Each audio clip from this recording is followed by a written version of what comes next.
ताज़ा तरीन खबरों के लिए जुड़े रहिए हमारे चैनल बहुजन समाचार के साथ। हमारे चैनल को लाइक और सब्सक्राइब करना ना भूलें।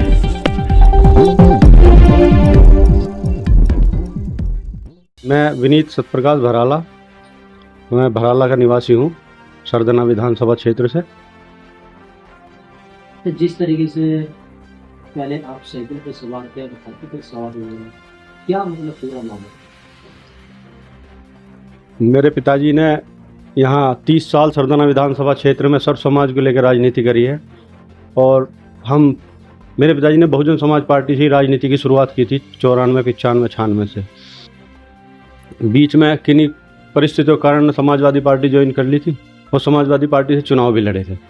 उसके बाद मैं भी समाजवादी पार्टी में था और मुझे भी चुनाव लड़ने की इच्छा थी सरदना विधानसभा क्षेत्र से, लेकिन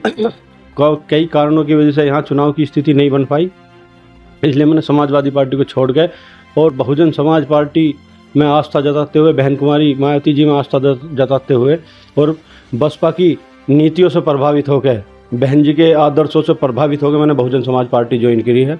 और बहन जी ने मुझे आशीर्वाद दिया है और बहन जी ने सरदना विधानसभा क्षेत्र और अपने जनपद मेरठ में बहुजन समाज के मूवमेंट को मजबूत करने को और बहुजन समाज पार्टी के कैडर को मजबूत करने की जिम्मेदारी दी है, उसमें मैं लगूंगा। जिस तरीके से पार्टी तो और भी, जैसे कि बीजेपी है, कांग्रेस है, मतलब बहुजन समाज पार्टी की विचारधारा ही आपको क्यों अच्छी लगी? बहुजन समाज पार्टी की विचारधारा इसलिए अच्छी लगी क्योंकि बहुजन समाज पार्टी की जब सरकार रही है 7 से 12 तक, तब बहुजन समाज पार्टी ने हर वर्ग के लिए काम किया। किसान, मजदूर, नौजवान, शिक्षा, रोजगार, सबके लिए बहन जी ने काम किया है। तो और इस समाज से और जिस नीति के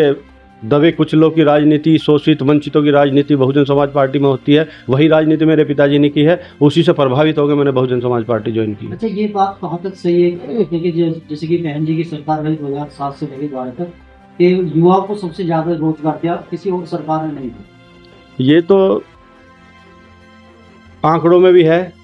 और किसान के लिए भी, युवाओं के लिए भी जो काम बहुजन समाज पार्टी ने किया वो किसी ने भी नहीं करा। कई बार सरकार समाजवादी पार्टी की भी रही है, पूर्व में बीजेपी की पहले भी सरकार रही है, अब भी सरकार है, कई साल में 5-5 रुपये किसानों के बढ़ रहे हैं, यूरिया नहीं मिल रहा है। लेकिन जब किसान बहुजन समाज पार्टी की सरकार थी तब किसान बेहद खुशहाल था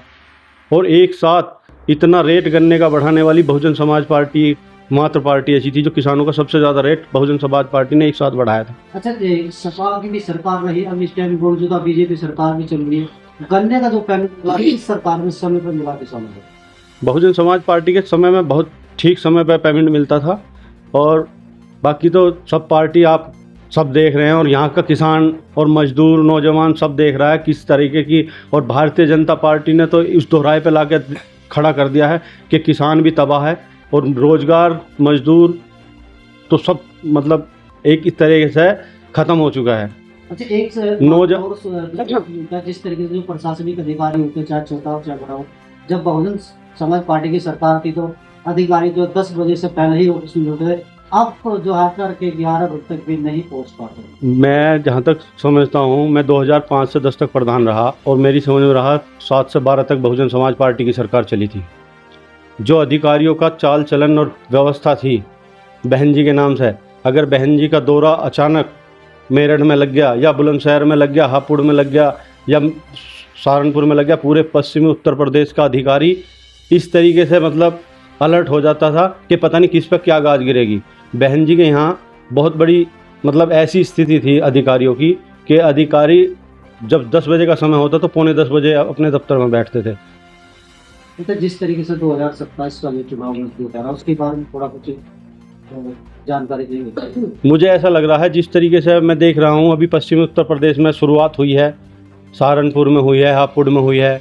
जो बहुजन समाज पार्टी के कैंडिडेट और लोगों में चेतना जगी है। और मुझे ये लगता है पश्चिम में तो एक बहुजन समाज पार्टी की आंधी सी चल रही है, क्योंकि बीकापुर में एक बहुत बड़ा प्रोग्राम हुआ है और ज़िलों में से जो बड़े बड़े नेता हैं बहुजन समाज पार्टी के, जो पूर्व में नेता रहे हैं, जो मतलब बहुजन समाज पार्टी से ही राजनीति की